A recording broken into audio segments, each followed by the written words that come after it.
Hello, welcome to an updated video. Yay, I'm getting good at updating things.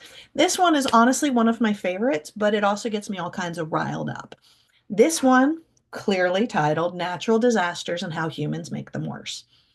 Um, it's just a thing. It really is. So I'm going to tell you that I would recommend downloading the PowerPoint and going through it because I have embedded videos, by the way, and I'll tell you about that in just a moment.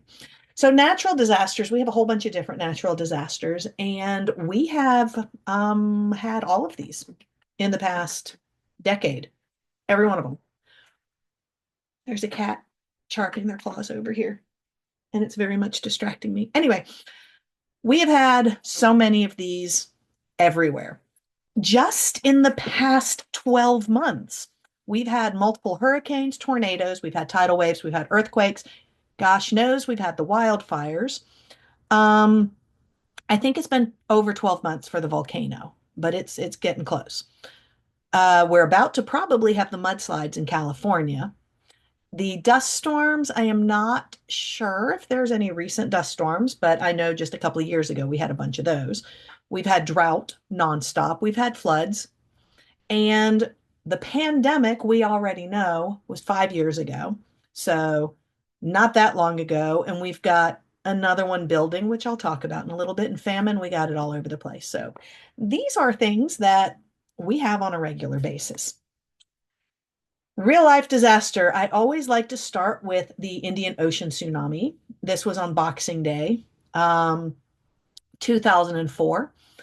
This is one of those embedded videos I'm talking about. I am not going to use the time here to show it, but it's actual footage collected from different, like people's cell phones or camcorders or like the security film and stuff like that, that shows you the actual uh, tsunami from there. There is a movie called The Impossible that when I teach environmental science in person, I show in class. So if you're interested, seriously, The Impossible, I think it stars Ashley Judd. It is all about this particular tsunami and what happened. The basic gist is there was an earthquake underneath the water, and that caused the tsunami, which went up and wiped out a whole bunch of places, people, mass casualties. And I want to say it was in Indonesia is where the movie takes place. This tsunami hit a couple of different places, but Indonesia the hardest. And how humans make it worse. I guess I'm going to go back to this one so you have something to look at other than a black screen. How humans make it worse is we have a tendency to want nice, pretty beaches. We want to make money. And so places go, hey, here's a beautiful ocean. We're going to pull up all of the mangroves and the various trees and whatnot that are on the shore so we can have a beautiful, pristine beach for everyone to enjoy. But what you don't realize, or most people don't realize, is the way the world is made, it has systems in place to help protect itself.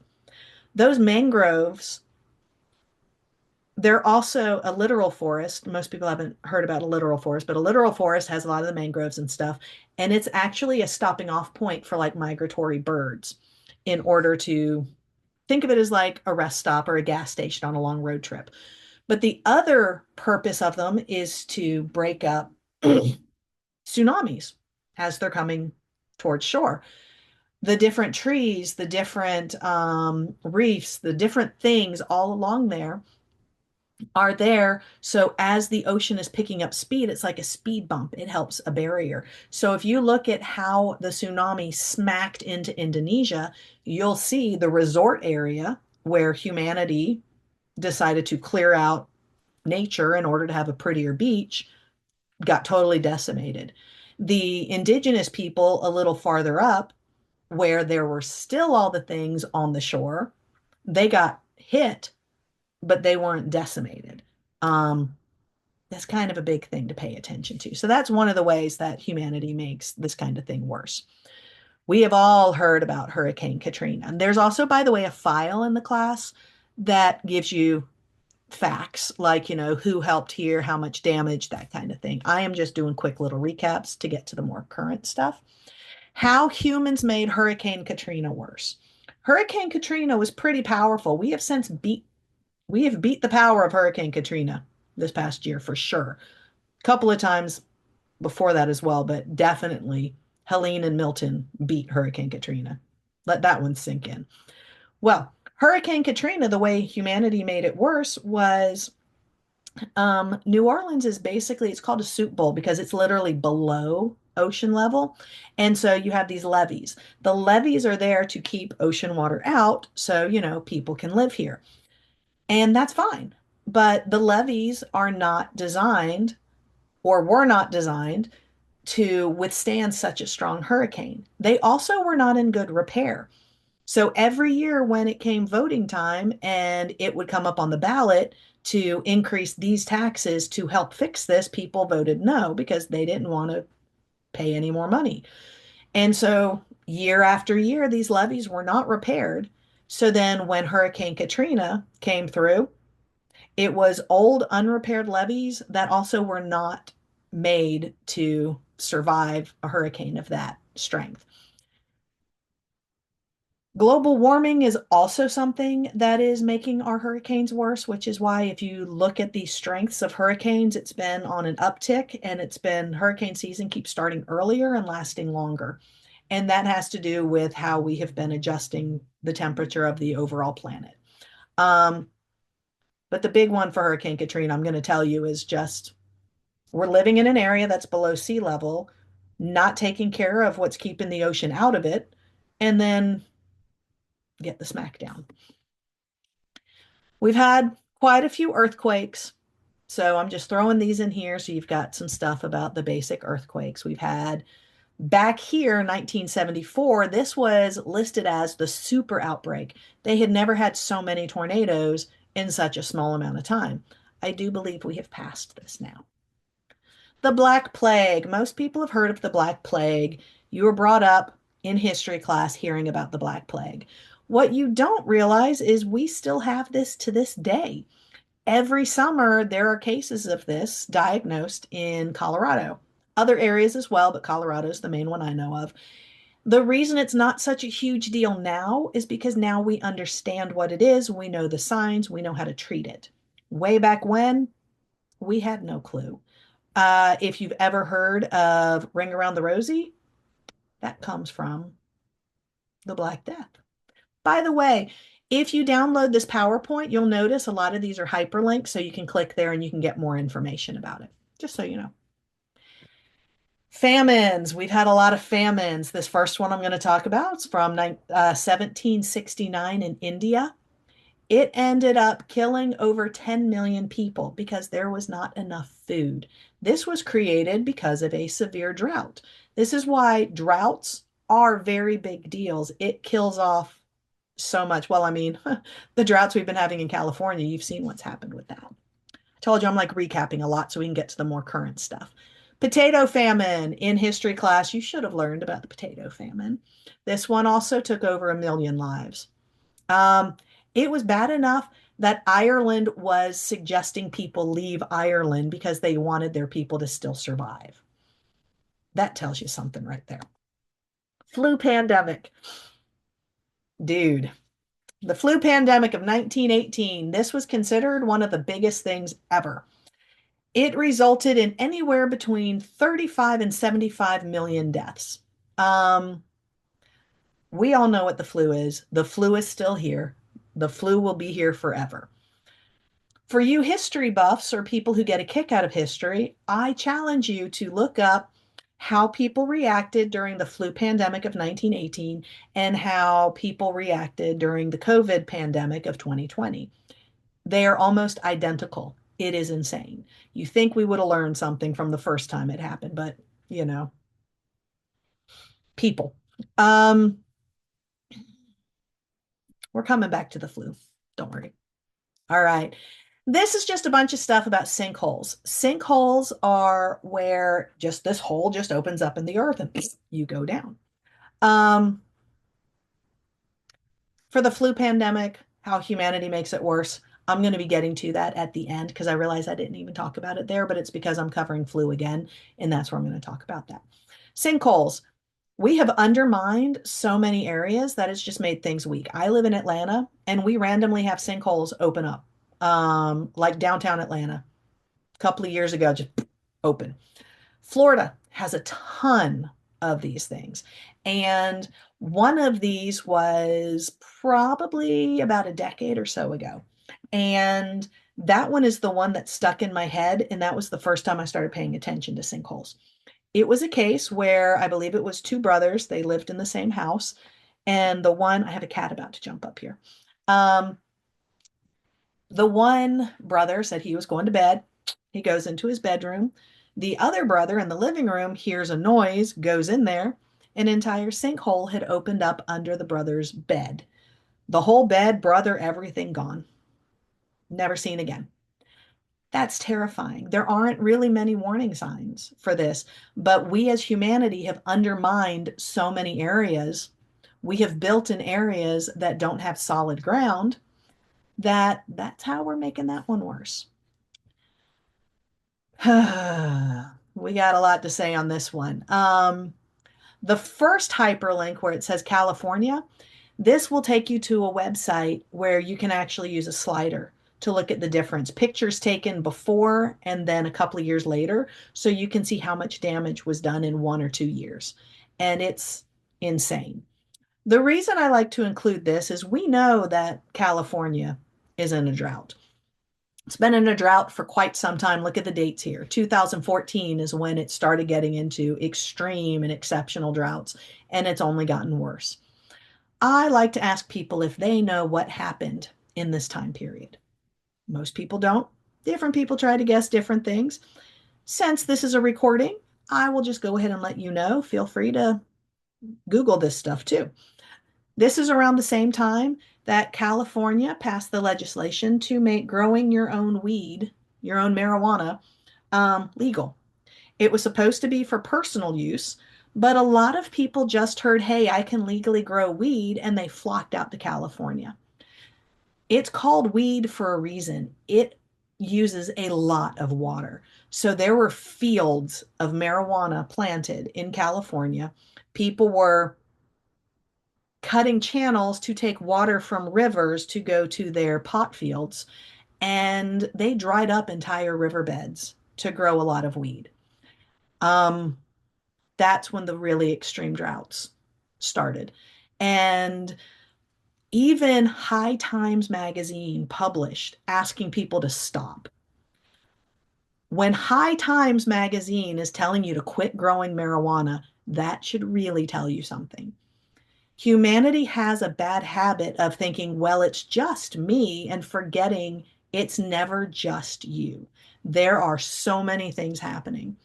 And California is still paying for all of this. And a lot of our agriculture comes from California. So a lot of our food keeps getting, not grown or upcharged and stuff like that. So there you go.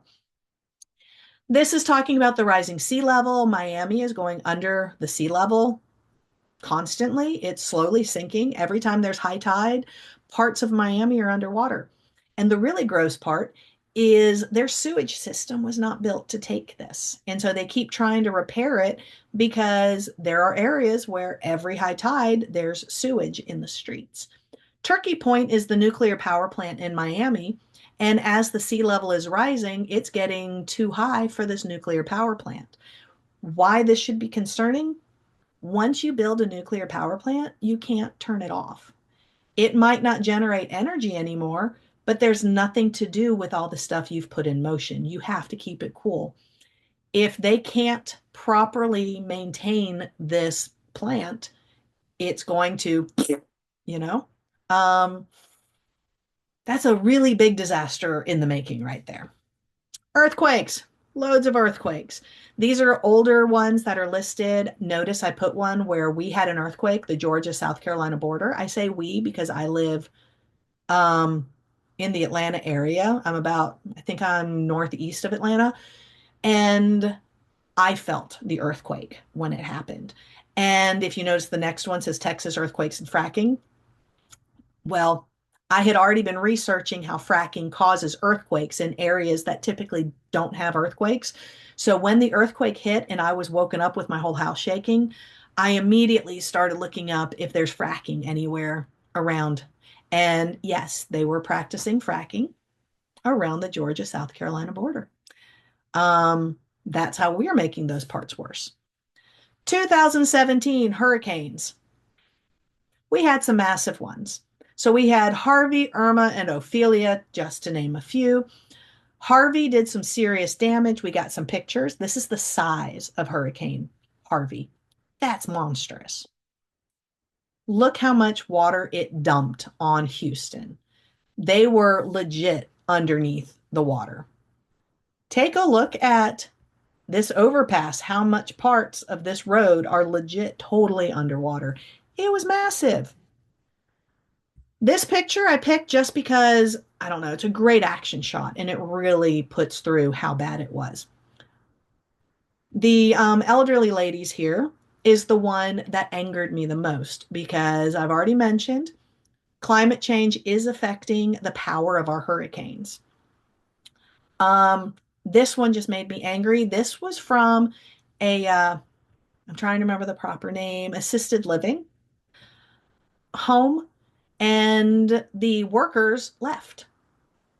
Like like totally just left these old ladies there by themselves. But check out, the cat stayed. I would have thought the cat would have run away, but the cat stayed.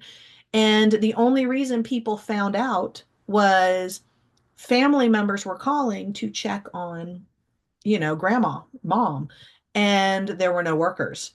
And that just made me very angry. And so this is one of those things that I want to always point out. So you can be better people. There is no way or reason that these people should have been just abandoned. They couldn't run. So if you needed to evacuate, the people who worked there should have helped these ladies get out of there. All right, Irma. Irma, huge. Take a look at that picture. That is flipping huge. Hurricane Andrew from 92, I actually drove through. I didn't know that there was a hurricane happening at the time. I learned when I finally got close enough to Atlanta and I turned on the radio, and that explained why there were all these interesting waves. It turns out I was just ahead of it the whole time. When I tried to go back to North Carolina from Atlanta, I discovered that most of the road I drove was no longer there. So, eep. But Hurricane Irma, monstrous, totally destroyed the poor Caribbean. Yes, it actually lifted and dropped manatees in areas. Flooded so much that a bunch of sea creatures got to areas that they shouldn't have gotten to, and some were legit picked up and dropped.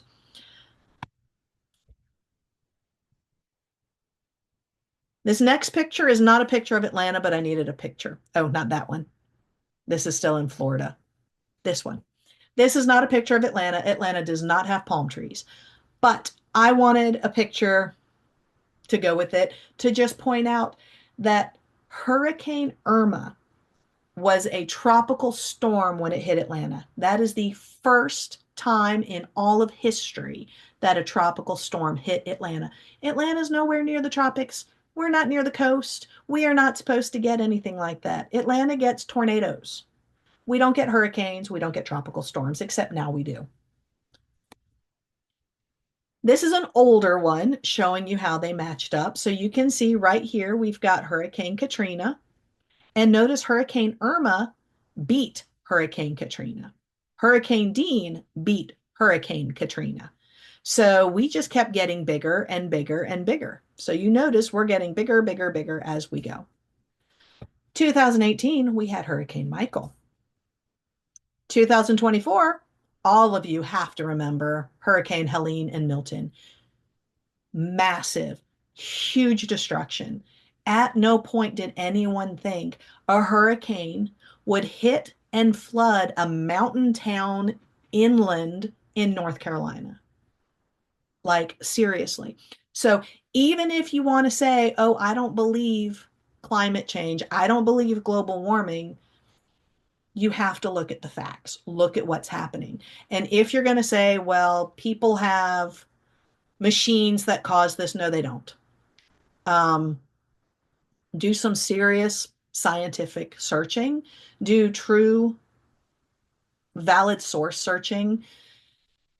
This is happening. You can watch the progression if you just start looking at all the various hurricanes. And then you also compare the global temperature. It is slowly upticking.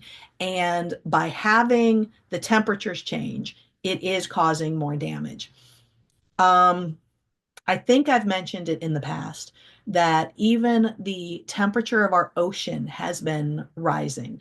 And so everything is migrating north. This is why, if you happen to be one of the people who likes to eat snow crab price has been going up because it's getting harder to find them because they are not where they used to be because the ocean is warming. So they're going further north trying to find more cold water. But dude, Helene wiped everything out. Um, I do a lot of stuff in Valdosta, Georgia, and Valdosta, Georgia got destroyed. I mean, destroyed. They're still, today that I am making this recording is February 28th. I was in Valdosta last weekend and they're still cleaning up the mess from Helene and Milton, mostly Helene. Dude, um, we had massive fires in 2019. Huge fires. This one, the Australian fire, 2019, destroyed over 15 million acres. Killed, I can't even tell you how many animals. And it got tracked. I think this was the one. It was either this one or California. I think it was this one. Got tracked back to someone who, of all things, was growing weed again, growing marijuana, and didn't want to get caught. So they tried to burn it. Dude, really?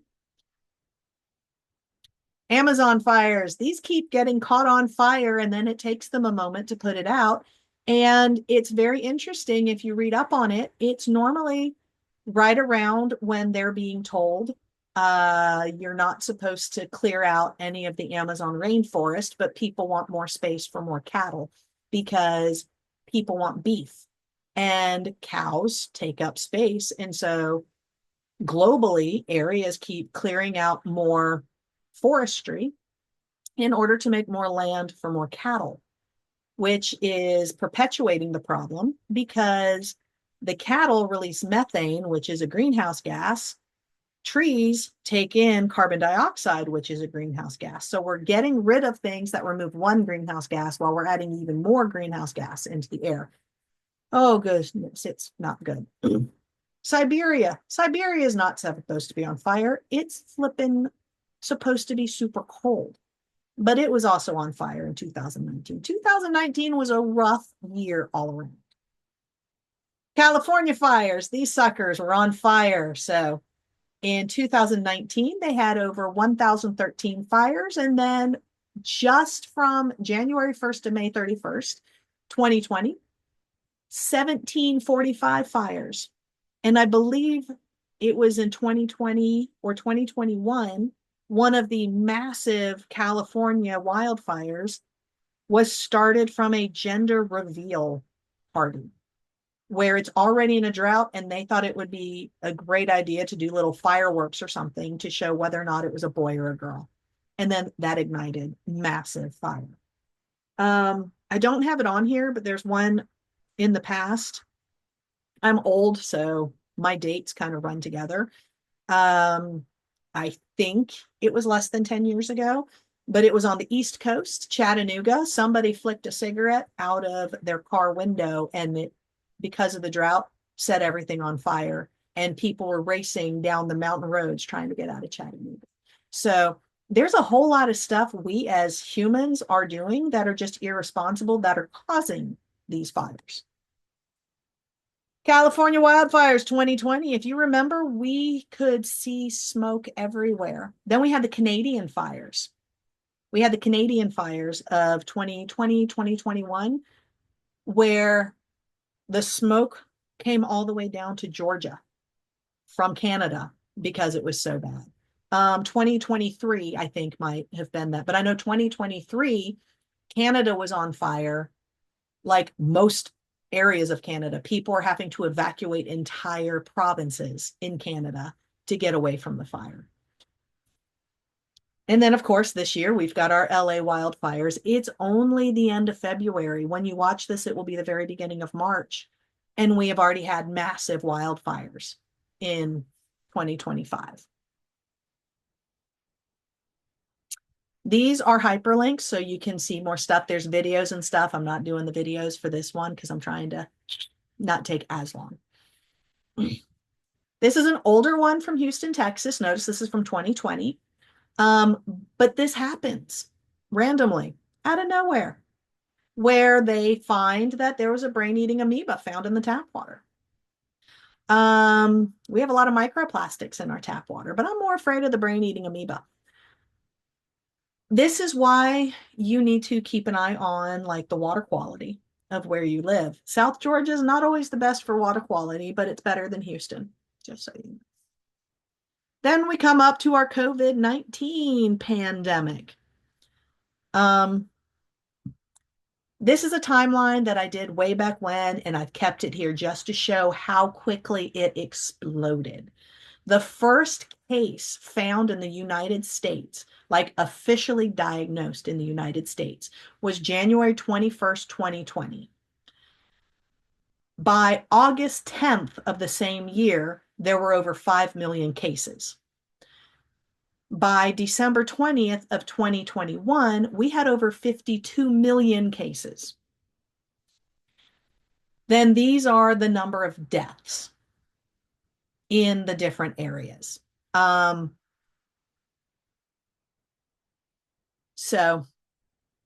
this I ended again in 2021. Just so you know, we still have deaths every week from COVID. And a lot of people are like, it's not a thing anymore. It really is. It still is, but it's here forever, just like the flu. The flu killed so many people in that flu pandemic of, what was it, 1918? And COVID killed millions of people in that pandemic. This is not an opinion, it is a fact.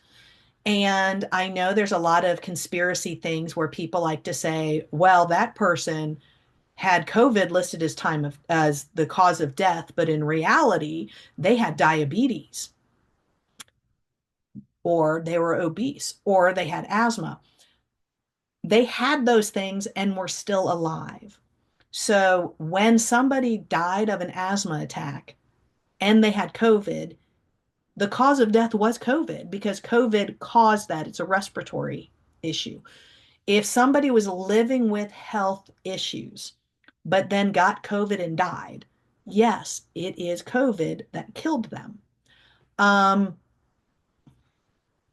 know a lot of people tried to make it seem less scary because it was flippin' terrifying, but it was deadly and it still is deadly for some people. So do a quick Google search and look at how many people are still dying of COVID. It's not how it was, but every week people are still dying of COVID, just like every week people die of the flu.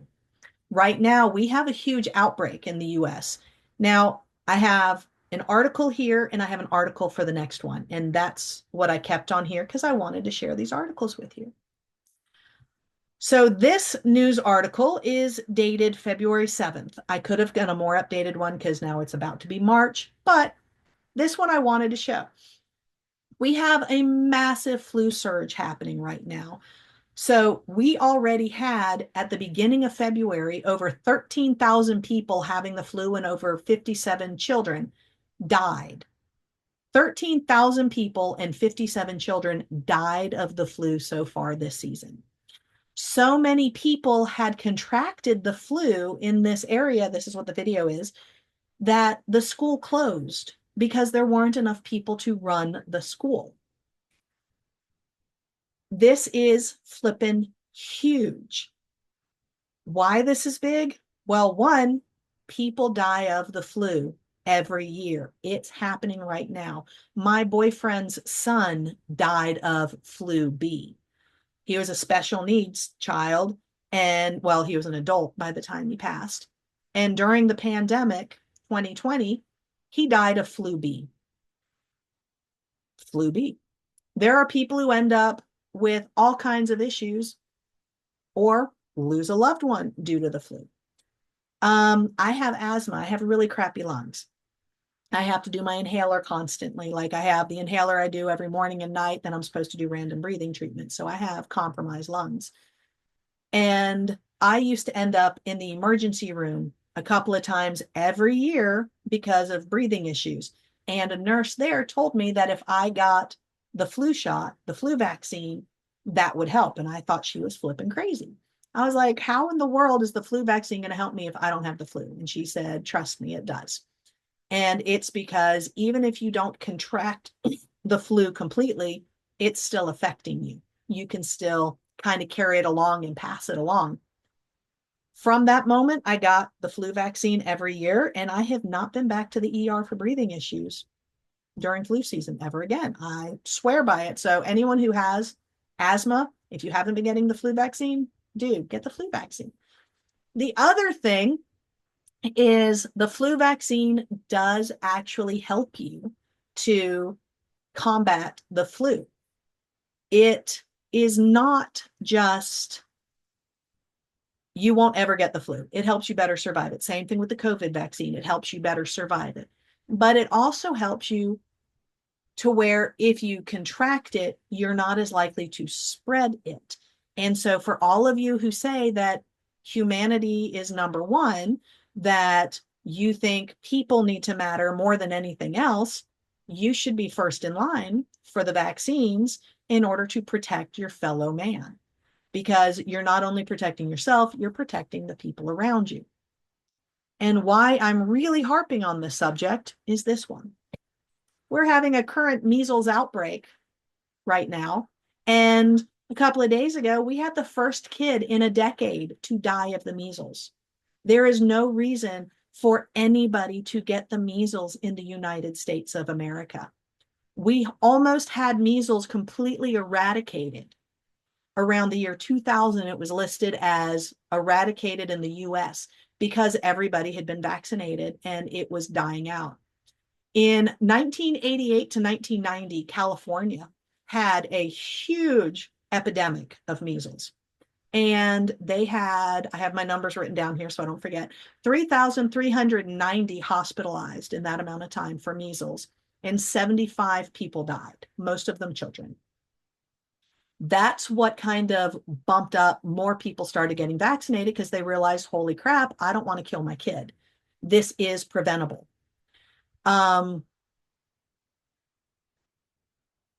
2015, we were already seeing the decline of people vaccinating their children again, and I'm coming back to that. And that was, again, we had a measles death in the US. 2015 was the last time we had somebody die in the United States from measles. We now have it again. So this is just a couple, I'm recording this again on February 28th. This article is from yesterday. And it's showing you, it's talking about Texas child first reported US measles death in a decade.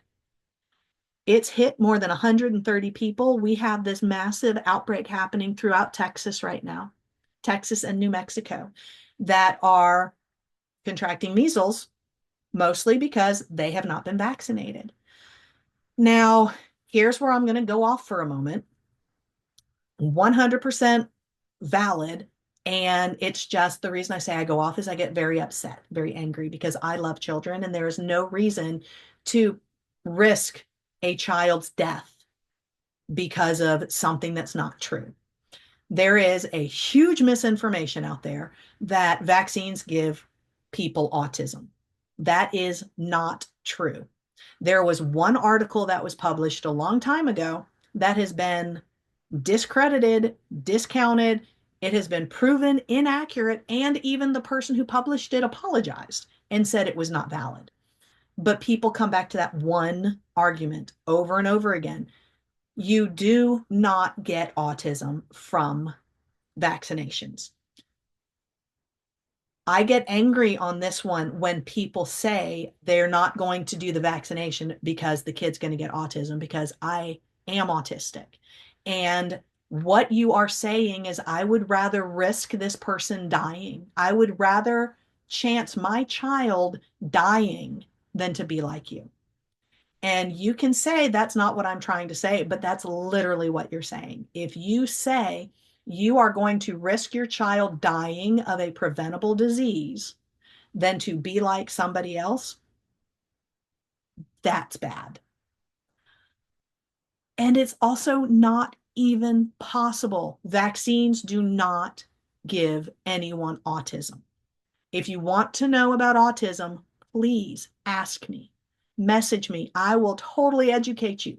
I will educate you on how vaccines actually work. I literally teach about this in my biology classes. Um, there is no reason this child should have died. And this is not going to be the last child to die from measles this year. It's not, because we have so many people who have made everything worse by deciding to be afraid and believe misinformation. And I've seen some of the conspiracy people out there saying that it was a faulty vaccine. It's not a faulty vaccine, because these people who are being diagnosed with measles and the kid who died of measles did not get vaccinated. It is not possible for it to be a faulty vaccine if you did not get vaccinated. These are two facts that don't go together. I'm very upset because I believe we are supposed to take care of our children. And right now, people are not.